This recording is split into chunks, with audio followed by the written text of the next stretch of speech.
seatbelt off. Strap yourself in. We're gonna talk some Sinister too. This movie made me sick.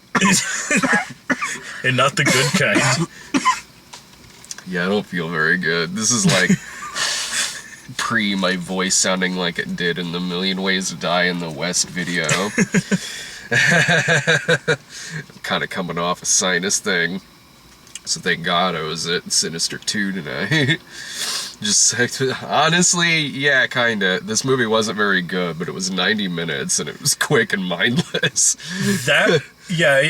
I know we've seen shorter films at the theater, but that went by so fucking quick. Yeah. Like, both movies were, like, the same length. Like, on AMC, they had them both listed at the same length. So whichever one of us got out first, it was probably just dependent on who had the most trailers. Yeah, because I think, honestly, like, we got out first. Yeah.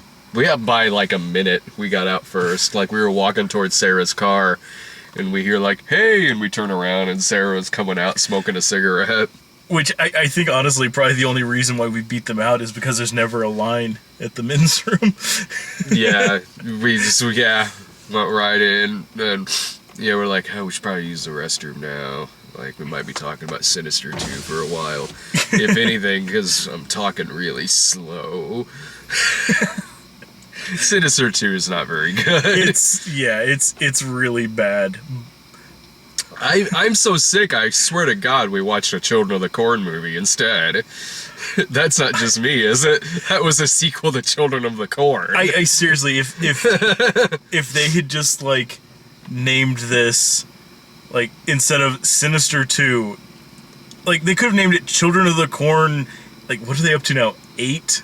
I think even more than that. Like, yeah. Like, I know at a point they rebooted the series, but... Yeah. Like, this could have easily just been, like, one of those, like, direct-to-video, totally. Like, 90s sequels, like...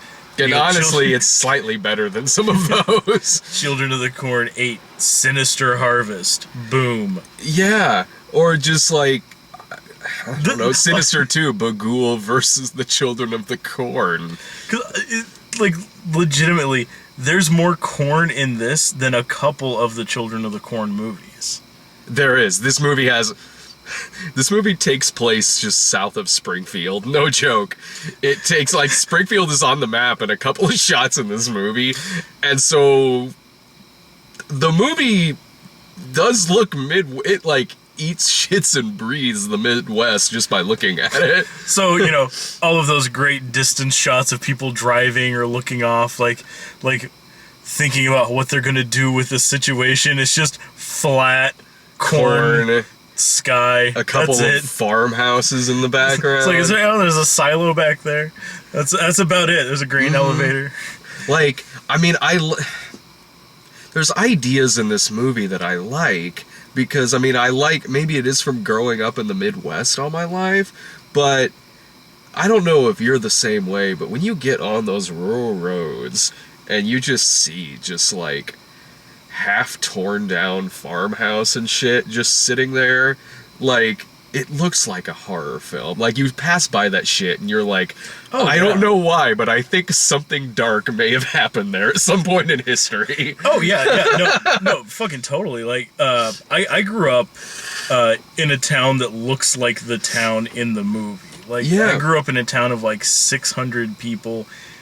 It's 1 square mile is the total footprint of the town. Dietrich, right? Yeah. And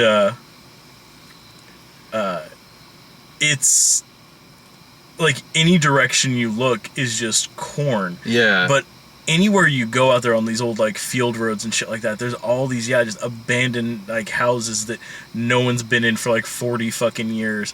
You know, barns and shit that are, like, falling in on themselves. Like I've got fucking rolls of film that I've taken over the years, just, like, driving through the country, just, like, see an old house, just stop and just go and start just poking around. Like an 8mm reel of film, like in this movie? No. Still photographs, so if there's something creepy on it, I won't have to find out until I get them back from Walgreens. No, I grew up... there was a ghost there. Glad I left. In this movie, it'll jump at you though before it disappears. It's like there's something there. Brah. Like, I grew up in Chatham. Well, I mean, I say I was born in Springfield. I mean, I say born and raised in Springfield because kind of. I mean, I lived in Chatham, which is just like 5-6 miles south of Springfield. But I went to school in Springfield. But if you hold your breath, you can make it from one to the other. Yeah, it's like just right there. They're both together. Like, so, but I grew up, I mean, Chatham's a very, very suburban area. But, I mean, at the there's a lot of businesses there now, but when I grew up, it was like we were in this subdivision, so there was our house, we were at the like end of the subdivision, so it's like our house, yard, corn, like we would play laser tag and that shit. Fuck yeah. Yeah, no, some friends of mine, we would do that shit like back when we were kids. Like a friend of mine, his house was like right on the edge of town, and like it was literally like where his yard ended was a cornfield. Yeah, that's the same here. Like, and we even do that shit around like harvest time. Like, did you used to get like the fucking chemicals and shit rash on your arm from doing that? Yeah, you gotta be careful with that shit. Yeah, Dave, that happened to me and Dave when we were playing laser tag and that shit. Like, ooh, I think we all lost. Go through there after it rains. That fucking corn will just tear your ass up. Fuck. It's like goddamn knives. We should have waited till soybean season. So like this movie looks like it's taking place on the road that we would take between Springfield and our house. Like, and I'm sitting there like, I mean, there's honestly things about the movie that I think are okay. I like the setting. It's just not a scary movie. That is the biggest problem, and you would assume the one thing that you would always want to focus on first, like, for your genre, you know, like you're making an action movie, something should maybe explode, someone should get in a fight. If you were trying to sell like a sequel to the Avengers and it was just them sitting around working on computers and somebody read a book, that's not a very good action movie. So when you're making a horror movie, you should probably make it like at least scary to somebody. I mean, okay, yeah, there's jump scares and because of course it is. It's got scare right there in the term. Jump scare. Like, I've seen jump scares in movies that aren't scary movies. Yeah, like I think Evolution had 12 jump scares in it, and it's a comedy. But horrible bosses with the cat. Yeah. But yeah, you should aside from just jump scares, you should have something in this movie. And in this movie, every single jump scare in this movie feels like a script note, and I'm positive it was because it's Blumhouse. This isn't the gift Blumhouse. Yeah, this is, we got the original Blumhouse. Yeah.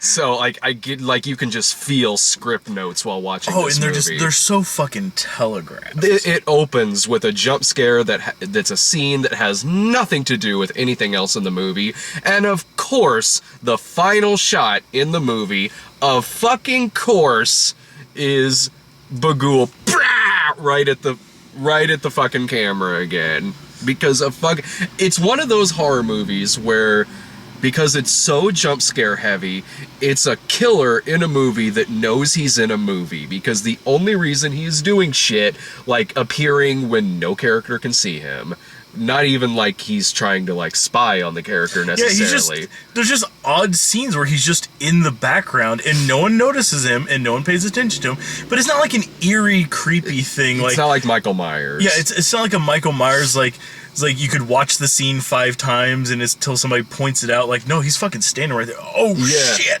Yeah. Or like fuck. Even like as unnerving as it was in bringing up another, bringing it back up again, Blumhouse, The Gift. Yeah. Like there's a couple scenes where you can just see fucking Gordo just standing in the background. It never addresses him. Mm-hmm. He's nothing to do with the scene, and he's honestly out of focus. But you goddamn know that it's him. This movie would have like okay, take for instance the scene in The Gift when he's at the door and the wife is standing there.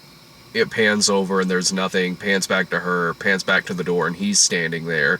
The Gift is made by a really talented filmmaker, so that was just unnerving enough, him just simply standing there. And the movie didn't make any fucking noise. This would have just panned over, and it would have been like a fucking shriek in your goddamn ear. Or like It Follows. Or a stinger. Like, there's so many moments in It Follows where it is following in the background of a scene where people are talking, and that's just... What the shit is that? What the shit is that? Like, you just see, like, that's weird that there's just somebody, like, standing there. Or, like, you know, like, just an odd fucking shot, but it doesn't linger on it. Like, if you saw it, cool. If you didn't see it, it doesn't take away.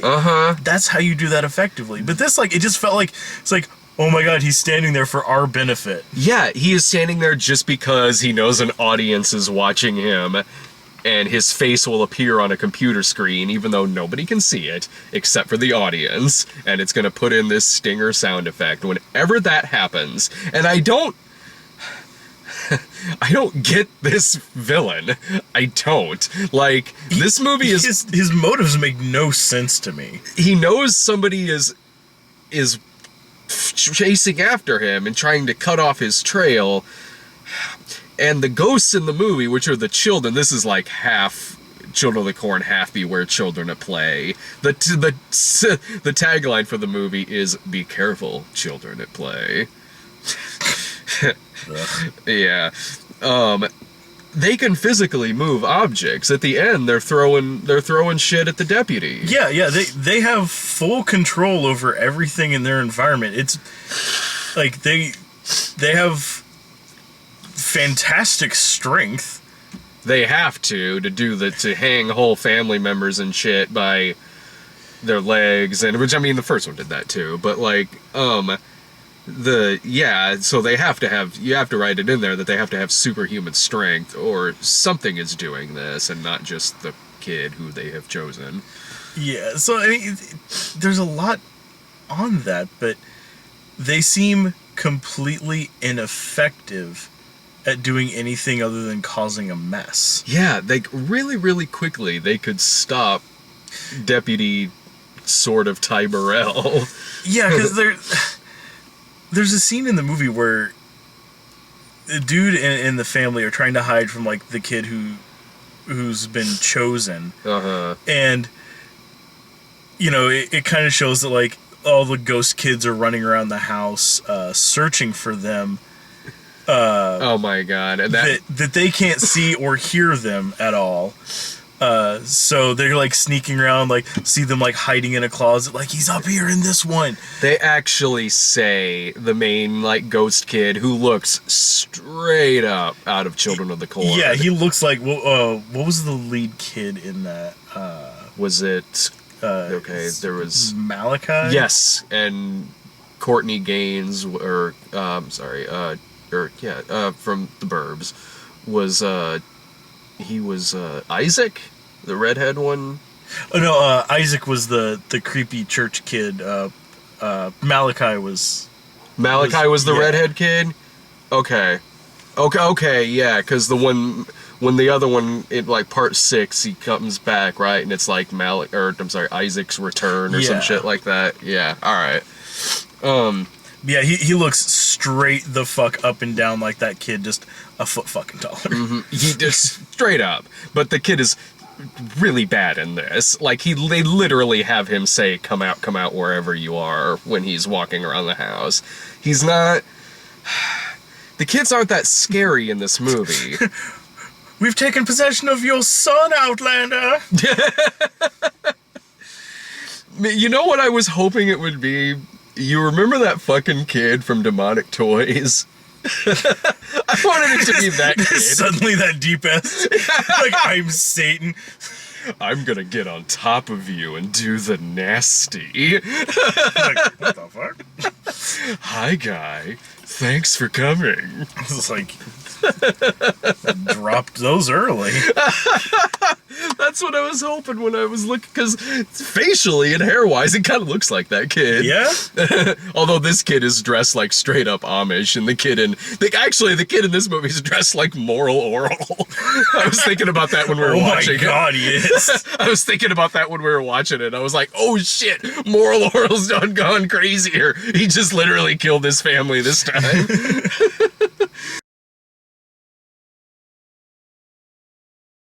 And I like that there's ideas in this movie I like. I like that the kids are straight up evil. I like that the main villain is the shitbag little brother who just does straight up and die at the end. I liked that. Yeah, I like that it wasn't afraid to kill a kid. Yeah.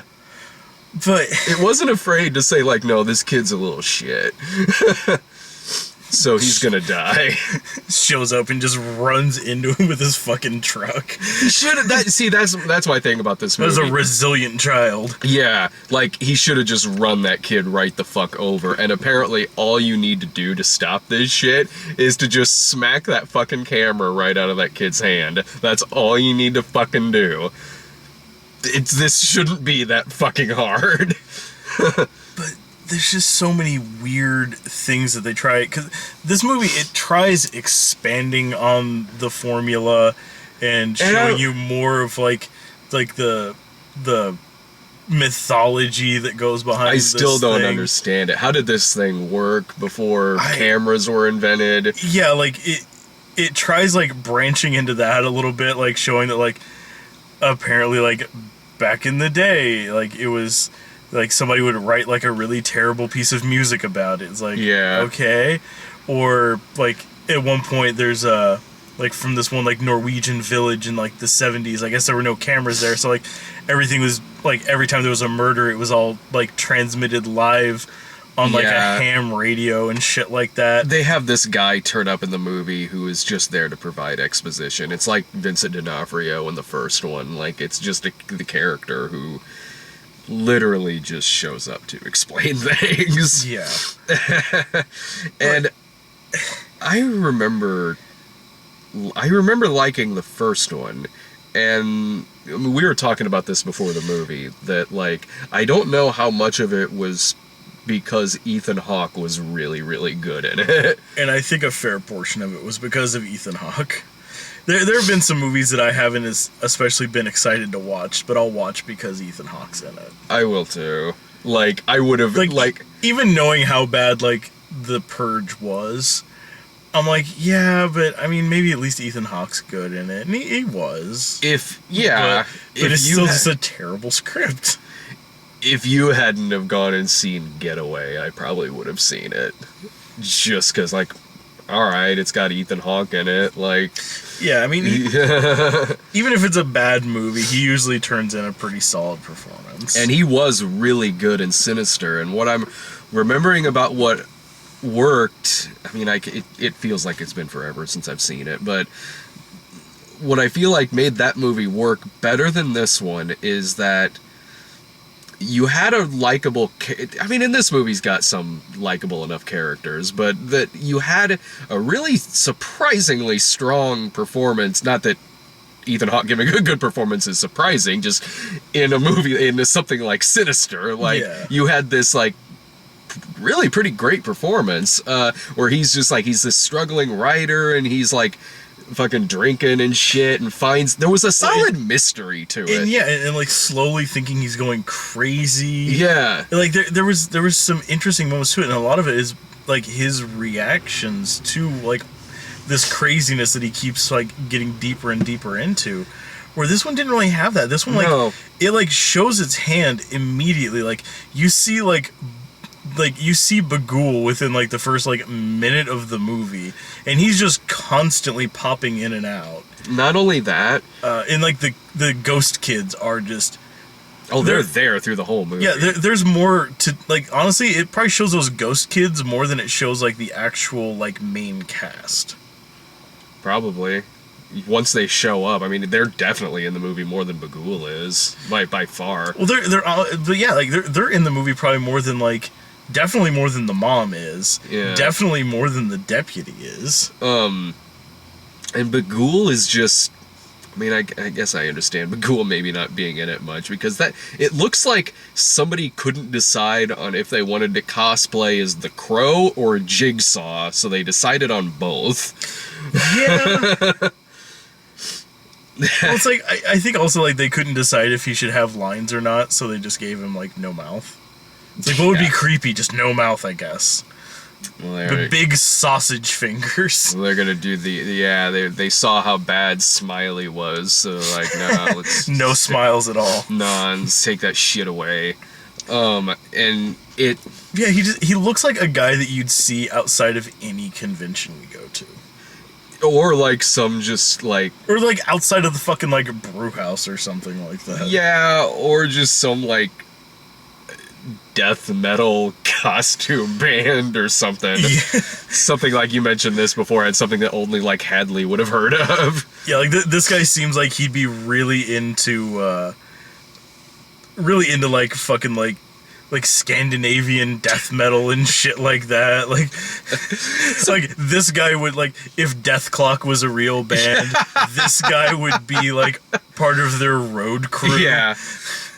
There's nothing to this fucking villain. He's just a jump scare villain. That's it. Yeah, he's just a jump scare villain. He's a guy with scraggly hair and like he looks like he's wearing like a tuxedo and took the tie off. Yeah. Mm-hmm. Like, that's it. That's the sum total of his look. Like, there's nothing iconic about it. Which No, I think because is what it looks they're really too much pushing like... for.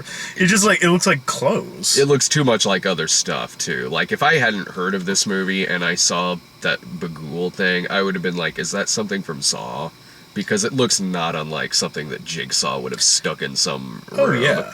Well, but even like as far as like look wise, like if you think back, like all like the like iconic like horror characters, they all have a pretty distinct look. Yeah.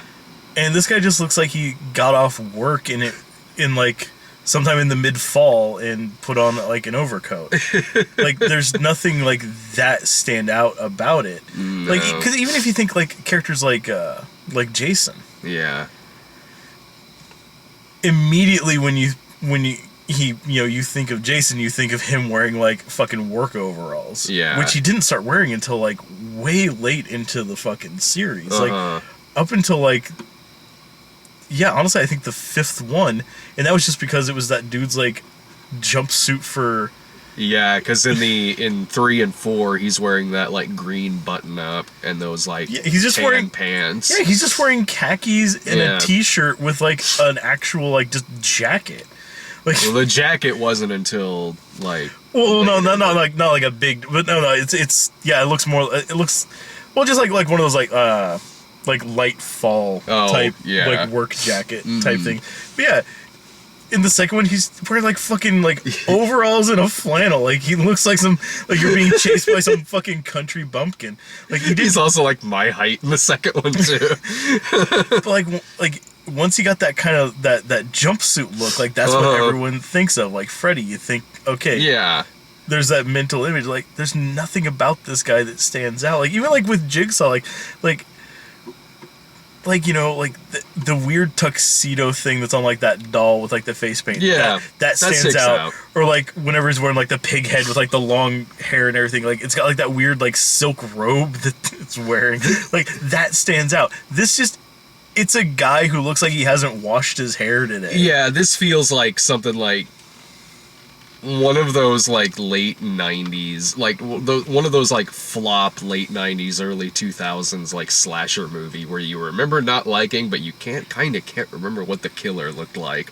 Like fucking like Valentine or some shit. It's like, I think he had some kind of a mask, but like from here down, I can't remember what the killer looked like, just wearing like black clothes. Yeah, it's like, I honestly have no idea. Like, what did the killer from Cry Wolf look like? Think he had like a fencing mask on or some shit? Oh, Jesus Christ. But the thing is, like, in the first one, like, whenever Ethan Hawke was watching the movies, like, it was it made sense. I mean, he's trying to unravel this mystery in front of him.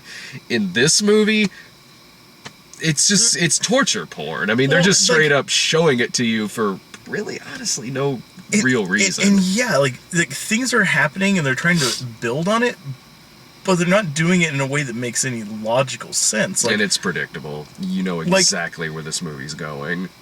The ghost kids are forcing the kid to watch one of their movies every single night. Yeah. Otherwise, he has like terrible dreams, which somehow they're controlling, I guess. But they keep telling him, like, no, like, you have to watch all of them. Like, it's like, we need you to watch one more. Like, you have to watch this one tonight. Otherwise what? Like, he'll be really mad. Like, what? Like, is he suddenly on a fucking timetable? Like, is there a schedule he's got to keep? Because it seems like he's hardcore about screening his movies for critics. Well, because it seems like what they've set up in all, like, from how they've talked about, like, all the previous homicides and, like, the events of the first movie is, like, they were in a house where something like that happened, and then they moved to a different house. Yeah, and then when they move, that's when something bad happens. So did Bagul know when they were gonna suddenly move? Because that wasn't exactly like it was a planned thing. Like, it just happens in the movie. Maybe Bagul knew they were... Were they squatting? Sort of, but not kind of technically. Okay. Like she said, like, a friend of hers... like, grandparents owned that land, so they were just letting her stay there, even though it was still technically listed as, like, for sale. And you know, this part of the plot, I kind of liked, actually, because, I mean, Shannon Sossaman's pretty good in this, and it actually was cool seeing her in something again, but Shannon Sossaman and her two kids, they've escaped from the movie Enough with Jennifer Lopez, where she's gotten her kids away from her abusive husband. And so you kind of get the feeling that they kind of move around a lot, and the husband has, like, private investigators, like, following them and shit like that, and, like, tailors. And so they end up at this house, and the deputy from the first movie is trying to break all of the chains from Bagul. So whenever something horrible happened, a murder scene happened in one of the houses, he goes there and sets it on fire. And he goes to this house that Shannon Sossaman and her kids are at to set it on fire, but he doesn't know anybody is staying there. So there's an interesting predicament there where she's being harassed by her ex-husband and probably needs to leave, but he knows if she does, they're gonna get killed. But he can't just come out and say, if you leave, a ghost is going to kill you. By the way, there's this no-mouth ghost chasing you. Yeah, and I liked that plot. I did. That added an interesting predicament to what was going on. Because, yeah, he at that one point, like, he basically has to act, like, he has to, like, stop these, like, kind of crooked cops from, like, illegally the kids from her, but then that was a good scene, I thought. But then has to also talk her into staying put. Yeah, even though, like, he knows that they'll just come back the next day with an actual, like, warrant to take the kids. It's like, but he's still, like, talking her into staying in this terrible fucking hell house. Yeah, because it's like, well, this is bad, but I mean, if you move, you'll die. So I'm sure your abusive husband probably won't come back. Yeah, like, just stay here. He should have gone back and just gotten a fucking gun and come back and just chase that motherfucker away. Like, so that was interesting, and I like Shannon Sossaman in this. I liked the deputy. Their scenes together, I enjoyed. They make this abusive husband in the movie just cartoonishly evil, to the point to where it's insane that he does not have 1 million restraining orders against him. It's ridiculous. Yeah, and to be fair, they do kind of set up a thing that, I mean, growing up in an area like that in the movie, I mean, it does make sense. Like, he's some, like rich, you know, like farm town guy. So basically, like, all the local law kind of, you know, kiss his ass. Uh-huh. Kind of let him get away with whatever he wants to get But away with. he's not even, he's doing this shit publicly. Like, this isn't, like, he's straight, he goes to the house and the kid pisses himself, which the kid is apparently pissing himself in that, but is just fine with watching snuff films at night. Makes you wonder what that fucking dad did. You fucking right. Build yourself a radio flyer, fly away. It's like shit. Like last night, he watched a video of like alligators eating a family alive. That was hilarious. And it was just like, I don't want to watch this anymore. I'm going back to bed. Just gets up, turns around, and just fucking leaves. He watched rat torture. Alligators eating heads. Frostbite, I guess, was one of them. Buried him in the snow and just left him to die of exposure. Like that seems like that would take a while. And the electrocution one, I love it. Fucking like this 8mm film. I mean, this shit, it looks like he might as well just be watching like Boggy Creek. But I love we're looking at this like 8mm film on there with CGI. That's fucking horrible. Painfully obvious. It's fucking terrible. Like, I think they felt like running a filter over it to make it look old would solve their problem. Would make it not look like a cartoon alligator, or the electrocution thing was pretty bad. Because I know that for a lot of found footage movies, like, yeah, they can sneak in some cheap special effects, but run a couple filters over it to make it look like it's a handy cam, and that clears some of that out. It did not. No. It was like, I'm assuming if you peel back those layers, it was like the fucking cartoon crocodile from, like, Peter Pan. Must have been how that thing fucking looked, because it still looked hokey as shit after they cleaned it up for, like, to make it look like it was aged film. And it fucking, and again, it's just not, there's nothing to watching these scenes because it's not set up as well as when Ethan Hawke was watching it. So really, we're just sitting in the theater just watching carnage for no reason, really. Because if they didn't show these films, there would be absolutely none. So, like, we didn't even mention that the films come with their own horror soundtrack. Oh, God. There's this insane, like, okay, in the first one, like, Ethan Hawke finds a fucking box, and it's just got a couple, like, small reel tins in it. Yeah. And this old projector, and he just watches them like that. Like, I can't remember if he, like, drapes a sheet over something, or if he just points it at the wall. I think at a point, doesn't he, like, he takes them somewhere and gets them, like, scanned in so he can just watch them on his computer. Yeah, I think so. To just make it fucking easier. Yeah. In this one, there's, like, this giant, like, ornate chest that it looks like something out of a fucking, like, LARPer's wet dream. Like, this thing is, like, straight up fucking, like, high fantasy roleplay style chest. Like, yeah.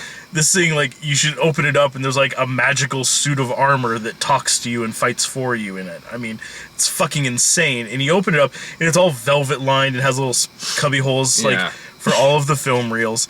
And apparently has the most complicated camera phonograph setup I've ever seen. Like, it's this bizarre, like, stand-up thing, and it's got, like, a phonograph deck with, like, the big, like, horn coming out, and then it comes up higher to, like, a little stand that, like, the projector mounts into, and it ends up basically looking like honestly, once they're done with it, it looks like an old-fashioned, like fireplace stove that shows movies. It looks like one of those things you would get where it's like these several things in one contraptions. Like, here's a record player that also has an 8-track player on the side of it, and like but a like cassette player, like a turn of the century version. Yeah. And there's, in addition to all of these film cans in there, is also an LP. Yeah. That just has, like, it's like the print label on it is just, like, blank with, like, Bagul's little, like, logo on it. His record label.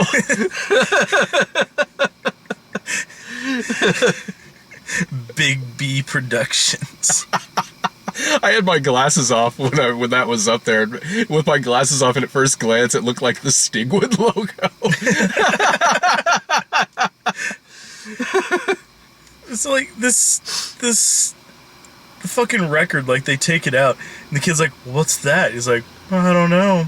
Guess we'll just have to play it and find out." It's like, somebody fuck off, Ghost Kid. It's like they're playing like fucking albums of like generic horror music. Like, oh, I've got the soundtrack to Hostel 2 on vinyl. Yeah, it's like okay. Like, oh man. Instead of a best of album, it's like the worst of broadcast or like fucking TV on the radio or something. It's just like mostly just ambient noise. Oh man, what they figured, they read it on the internet that these albums sync up really well with snuff films, because they do. They sync up perfectly. And apparently, either there's a separate record for each movie, or there's a separate track listing, or just I don't know, it's a magic record and it changes and it plays whatever song goes for which movie, or I don't know. But they do it every single time. So like they'll cue up like the needle on there and then start the film. So there's like this really creepy music playing, and then as soon as the movie's done, then like they lift it off and the music stops. Like so you're just adding it, like it'd be too much if just music started playing while we were watching this. So you came up with a logical reason for there to be a soundtrack. Even at the end, when they have them tied up like on the crosses, and it was pretty great seeing Prick Dad like fucking engulfed in flames. That fucking guy. There's a little record player there. Yeah, he's got it out there, like, playing it while they're doing it. Yeah. Which, there's two huge things that bugged me about that scene. Yeah. Aside from the fact that he made a giant crop circle out there in the shape of a skull. I didn't even notice that. Yeah, the way, like, it kind of comes up like the little path he had for the truck, and then it kind of bows out. Oh. He had, like, the three crosses out there, but then two big piles of like, is that what that was about? Yeah, okay. Two big piles there where the eyes would be, another pile like kind of in the middle, and then towards the bottom, like where that opening was, is where the truck was parked. I was wondering about that. I was like, did he dig a hole to put them in? No, he just made it look like a big skull. From like the big top shot. I don't like that. But at the beginning, it plays out that whole scene. And at I was just about to ask you about that, because that really confused me. Yeah, because at the beginning, like, it makes it look like it's one of the old films, and then you find out as it goes, like, oh shit, it was like a flash forward. But at the beginning of the movie, it shows him like set the Prick Dad on fire, and then it shows like a couple scenes of that, and then it cuts to a wide shot and shows all three of them burning on their little crosses. Yeah. But that doesn't actually happen. No, so when that happened at the end, I was like, at first I was upset because I was like, did this just give away the ending at the beginning of the movie? And then when it didn't happen, again, I was like, so what was that thing at the beginning about? Was that a different family? Like, yeah, I was trying to think of that too. It was like, okay, so now they all die? Like, that seems anticlimactic. And then it's like, well, maybe... Well, I was sitting there maybe they put two other people up there and kill them. Like, maybe one of those is that kid. Like here, I'll show you to try to kill us, you fucker, and put him up there and burn him. Like it was confusing. It was really confusing. Like, so, like, and when the kid is like, this one is going to be the best one, in my head, I'm like, but if that thing at the beginning was a different video, you're just, like, copycatting one of the other videos. He didn't seem very, very creative. Yeah, this is not creative at all. This isn't going to be the best. Well, and my other thing was... Okay, it kept showing that lead ghost kid, like, with a Zippo. Yeah. He's constantly using it, like he's some sort of, like, 1950s greaser. Mm-hmm. And, then, towards the end, like, you see, like, the kid who goes crazy and he's gonna murder the family, like, pulls out a Zippo. I'm like, did he get that from that kid? But I'm like, okay, well, whatever. Like, who knows? Like, he found a Zippo. Whatever. And then, okay, so he's got him up on these crosses, and he led, like, a trail of, like, gasoline or something back to him. And whenever he goes to, like, light up Dad, like, he pulls it up in front of it, Yeah. like, lights it, and then drops the lighter into this pool of gasoline, up in flames. And then he goes to do it to his brother, pulls out a Zippo, and tries to light it, and it won't go. Yeah. It's like, wait, so did he have 3 Zippos? Because there's no way he went back and grabbed that other one, because it's now sitting in a tiny little gasoline-soaked pool of fire. Yeah. He, like, it's not like he like set it on fire and pulled it back. Like, no, he just dropped it into a puddle of gasoline. It's probably still roasting there. Like, you can see the trail going back. It's still on fire. They only have. So he must have just had a pocket full of Zippos. They only have one 8mm camera, but several Zippo lighters. That's all I can think. I didn't even think about that. I was seriously just more so confused about how this wasn't matching up with what it showed earlier in the movie. Which if that was supposed to be them at the beginning of the movie, that literally means that was there for no reason than to just show carnage, and that's it. Mm-hmm. Literally no reason that's there. Because it never actually happens. Yeah. But then, with shit, I lost my train of thought. Oh no, and just like the movie tries setting up too, like with the whole, like, you know, they make him like drop the, like, they just slap the camera out of his hands, right out of that little shit's hand. It hits the floor and just breaks into 1,000 fucking pieces because it's an ancient goddamn 8mm camera. Yeah. But here's my thing, is that it shows that over the years, like, it keeps, like, changing, like, the medium that's used for you know, bringing Bagul into this shit, and like, you know, how, like, oh, before it was, you know, like, music, and then like they were using, like, radio broadcasts, and then eventually 8mm, and then like 16mm. Yeah. Like, at this point, shouldn't that kid have been going around with like a camera like this, or like just sitting there, like, walking around with his fucking, like, iPhone in front of him, like, recording it? Like, I would not have liked this movie better if it had done that, but the fact that, like, they're just, for the aesthetic purpose of it, makes it creepier when they show this, like, these stag reels. Yeah. Like, and because the first one, it was stag reels. Like, it you know, it goes with it to do that, but it makes no logical sense to keep doing that. Like, at this point, it should be just, like, a little fucking box just full of, like the fucking handy cam, and just, like, a pile of, like, little, like, high 8 tapes when, like, when he was doing this shit in the 90s. Yeah, like, where's the high 8 tapes? Where's, like, VHS, like, that one bad year where he used Betamax? Yeah. Or, like an old, like, or like a fucking, like, VHS, like, master tape or something in there. Yeah. You know, like, where's that shit? Where's some shit just burned on DVDs? Yeah. Like, oh man, here's, like, it's CDV. And that's the thing. It's just like, it's things that happened in the first movie, only in this there's really just not that big of a reason for the stuff to be happening, and it's not scary. Well, and I think that a big detriment to it too is the fact that, I mean, our main character in this movie, while he does an okay job, I mean, he's kind of a goofy guy. Like, every scene he has, he looks like he's about to do something fumbling. Like, he looks like he's about to pull some, like, fucking Barney Fife type moment. He's very, very Ty Burrell. And he always looks like he's, like, uncomfortably awkward, like he's in pain, like he stepped on a nail that morning and doesn't want to mention it. So every time it shows him, it's like, hey, what are you doing here? He's like, you know, I'll go. I'll go. It's like, why are you acting like that? Like, you're so fucking awkward. The poor guy doesn't even have a name. He's just called Deputy So-and-so on IMDb. I'm sorry, ex-deputy so-and-so. Yes, they cover that he's no longer with the Force, so... But he never even gets a fucking name. Yeah.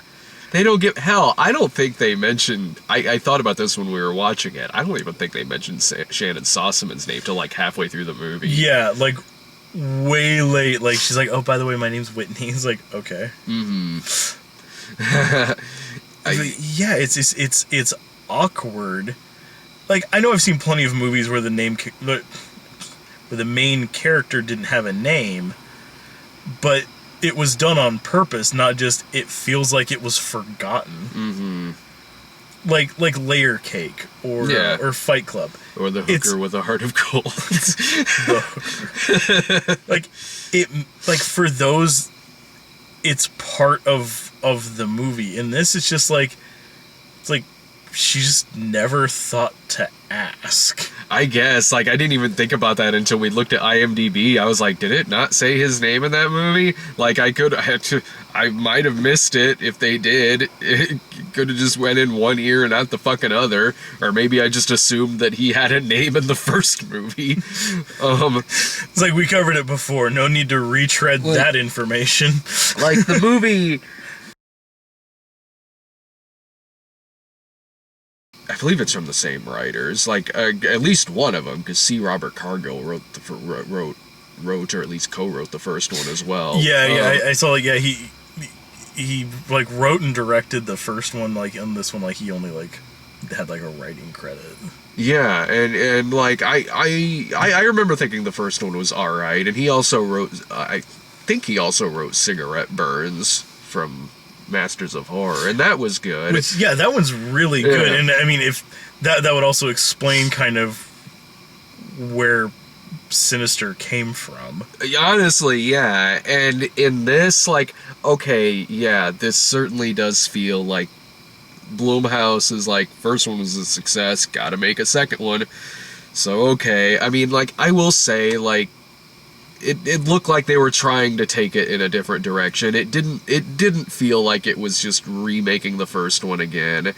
I don't know how much heart was put into this. Maybe not that much, but I mean, I will say, in watching it, I'm I can see what they're doing here. They're making parallels with the kid and his abusive father. They're adding this predicament of the deputy has to somehow talk this woman into staying at this house where her abusive husband knows where she is. And also I like that sometimes when a sequel's main character will be a minor supporting character from the first movie. Sometimes I like that, and that I thought was fine here.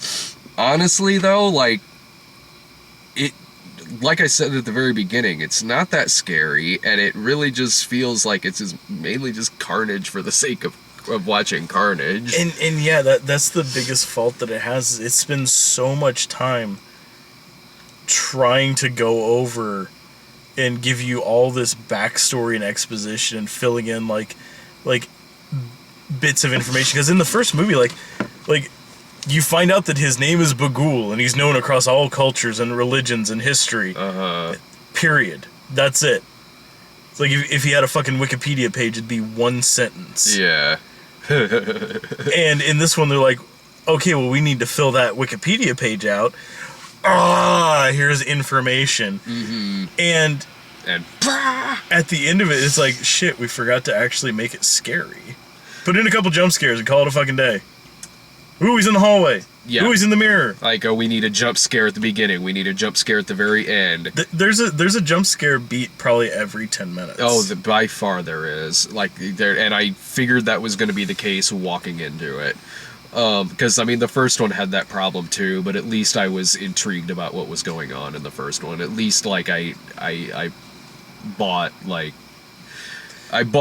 Ethan Hawke's journey through the first movie. Honestly, the best parallel to something that's existing out there that I could think to give this would honestly be this would be if the original Nightmare on Elm Street came out, and then 2 years later they followed it up with Wes Craven's A New Nightmare.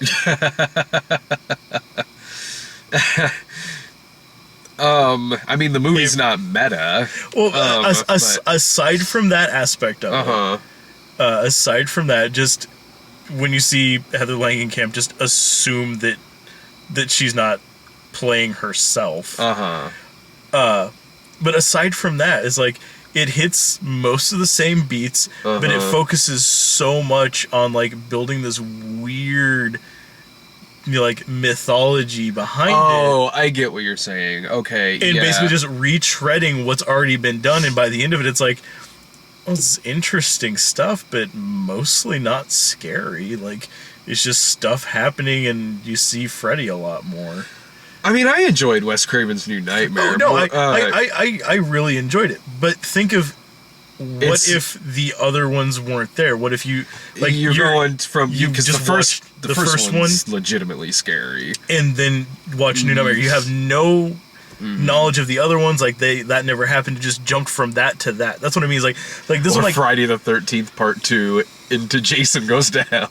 Exactly. It's like, what the fuck just happened? Which granted, even Part 8 to Jason Goes to Hell, you're still kind of like, what the fuck just happened? But imagine if your only experience was camp, like summer camp slasher film, to, oh, he's this demonic, like, body swapping parasite. Only through the body of a voice can he be reborn. It's like that's how this felt. Like, this felt like they decided to, like, well, we could make 5 more sequels that eventually build to all this. Or we could just dump it all right here, and then maybe if it does okay and we can get to make a 3rd movie, we'll fix it. There was an audience there, so it might do well. I mean, it's a Blumhouse film. This thing didn't have a budget. This thing anywhere between $1 and $10 million. This thing is totally gonna make a profit. This could only make like $11 or $12 million opening weekend, and it'll make a profit. The movie is sitting at a 4 on Rotten Tomatoes. When I think horror movie and a score that low, I think of something like The Apparition. This is not as bad as The Apparition. This at least feels like a movie. Like this at least feels like it's made by people who have seen horror movies. They just didn't make a very good one. Yeah, they just rushed when they were taking notes. Yeah. Like, I don't know who made The Apparition, but I'm still convinced they don't know how movies work. Like, to me, that's that low of a fucking score on Rotten Tomatoes. Yeah, that's one of those movies you show in a film class. Like this week, we're gonna go over things that you should never do. Yeah. Hit play. Yeah, exactly. And this isn't that bad. This movie's not good, but it's fumbling. It's like, you can see that they were trying to do some different things, but like they say, like, oh, well, the movie, like, yeah, they took some inspiration from, like, Children of the Corn. Dear God, yeah. But you run that risk of, like, maybe a little too much inspiration was taken. Because it's not scary. So I'm sitting there like, this is like Children of the Corn. That'd be like if they said, like, oh, well, we took inspiration from, like, the original Friday the 13th, and it had a family moving into, like, a house on the edge of a summer camp. Yeah. It's like, you can't say that you were inspired by Children of the Corn, and then your movie could legitimately just be a Children of the Corn movie. Totally could. It has more in common with that than the first Sinister. Oh, abso-fucking-lutely. And because it's slightly better than most Children of the Corn sequels, and there were story elements that I liked, and really it just, the movie just doesn't work. But this is a movie that, like, if you stumble across when you're just flipping through on Netflix and you hit this, you won't be mad at yourself for watching it. Like, yeah, it'll be one of those that you immediately forget about. Like, I'm sure if, like, I don't, like, mention all the stupid shit to Letty, like, tonight, if she asks me tomorrow, I'll have forgotten half of it. Yeah. Oh, God, totally. Like, it's been a couple years, and I've forgotten most of the first one, and I remember liking it. Granted, I watch a lot of fucking movies. But yeah, it's just sort of like I remember I watched it, but I would have a tough time telling you any one specific scene out of it. Other than Ethan Hawke. Just a lot of Ethan Hawke, like... and... What? Like drinking and watching shit. So a lot of whiskey in that household. Honestly, just watch the first one. Just watch the first one. You're not really going to gain anything by watching this, but it's not bad enough for me to say never watch this shit. If you have to see this at some point, Netflix it. Honestly, just find that old Masters of Horror and watch Cigarette Burns. Yeah. Even if it's not made by the same guy, watch that instead because it's a better a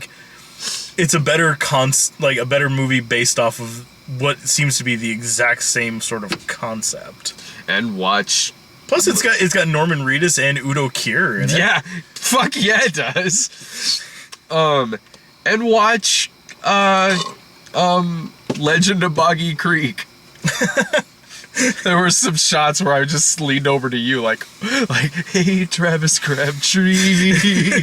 Like when they're sitting in a boat and shit in this way. It legit looked like a scene from Boggy Creek. Yeah, no, that was a fucking spot on. Like, just watch Boggy Creek's creepy as shit. Just watch that movie. Alright, so Violet and I are going to Hitman tomorrow, which is getting worse reviews than this. Although I think when I looked at Rotten Tomatoes earlier, it was slightly higher than this one. Okay. This was at a 4. Like I think Hitman was still at like a 6 or a 7. If you put the score for this, Hitman, and Fantastic Four together, it doesn't even equal 20. Nope. No, it sure fucking doesn't. Is next weekend Labor Day weekend? I think we. I think we got one more weekend between them. I don't know what next week is in terms of movies coming out. I don't know what's next week, but I got all my final thoughts out. I can't think of one single other thing to touch on with it. I was trying to see what's coming out next week. Yeah. Yeah, because I kind of remember what's coming out. Labor Day. I think Labor Day is when Transporter comes out. Apparently. What's that? I can't find my glasses. No Escape with Lake Bell and Pierce Brosnan. Owen Wilson movie. Oh, okay. So... And We Are Friends. We Are Your Friends. That real bro-y looking movie. And that's... Okay, so... That's pretty much it. I guess next week is No Escape and We Are Your Friends. So yeah, I'm sure I'll feel better by then. Later.